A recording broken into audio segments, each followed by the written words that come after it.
What's up, guys? NBA talk with the next video. Probably going to be the second to last video because I will be doing the Houston Rockets and the Golden State Warriors last. By the way, the Memphis Grizzlies did clinch the playoffs, so that will leave one spot left for the Western Conference. One spot left for the Western Conference left before the playoffs. So hopefully Portland Trailblazers can hold on to that spot until then. So anyhow, San Antonio Spurs versus the Oklahoma City Thunder for the last time. And it will be the San Antonio Spurs will win this game.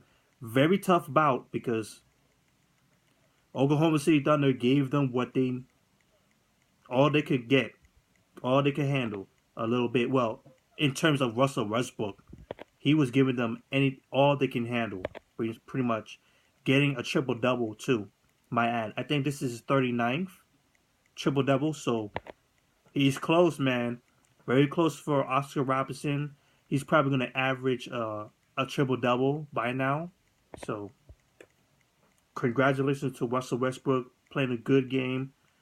Turned the ball over a lot though, 8 turnovers. So damn. But the Spurs will win this game. But the same problems came for the San Antonio Spurs as I predicted. Kawhi Leonard is pretty much has to carry too much on the offensive end. Kawhi Leonard finished with 28 points, 8 rebounds, 2 assists, 3 steals. He's among let's see, 4 people. He's among 4 people who actually scored above 10 points, double digits. LaMarcus Aldridge scored 14 points. He was 5 out of 14.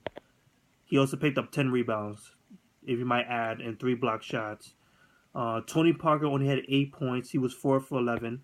Off the bench, we have Paul Gasol with 17 points, 10 points from Patty Mills, 8 points for Ginobili. He also picked up 8 assists. But the same problem arises. There's no one else to defer to other than Kawhi Leonard. You could say somewhat to LaMarcus Aldridge, but he is not the guy. He has proven that he is not the guy for this team. He hasn't elevated his game. In fact, I think his game has worsened in somewhat offensive wise. Defensive wise, I think he gotten better. His rebounding is somewhat better, but his offensive game has dropped, in my opinion. He doesn't have the same demeanor as he usually does. It's just not enough. This team doesn't have enough weapons. It's not like 2014.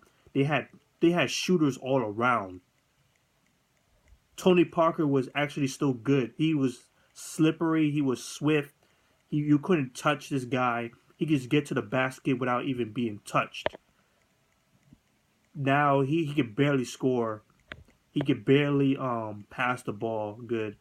Danny Green hasn't had a good game, in my opinion, all season long. Well, maybe 1 or 2, but. And then the bench is up and down because they don't have no real direction. This team needs help. Because younger teams like the Houston Rockets, who have depth, they have a roster, a complete roster. The Golden State Warriors with a roster. Portland Trailblazers in some degree, a roster. The Memphis Grizzlies has a roster. Well, not as much. Pretty much similar to the San Antonio Spurs. But they have more people who are more reliable than the San Antonio Spurs. So they need to get that act together. They need to do some things. They need to get people involved. That's it for the San Antonio Spurs, though. Russell Westbrook, 32 points, 15 rebounds, 12 assists. Good job from him. And that's pretty much it. That's all I'm going to have to say for them. Because not much people showed up on the offensive end. Victor Oladipo, 16 points. 13 points and 7 rebounds from Steve Adams. 11 points from Enes Kanter off the bench. But that's pretty much it. What can you do? So that's it for the series. San Antonio Spurs win this series 2-1, but I don't expect this team to go that far. As much as I want them to be in the Western Conference Finals to face the Golden State Warriors, that will be a very interesting bout. Something that must happen. Like it should have been happened a long time ago, but things happen in the second round. Um, Maybe we'll see something. So peace out.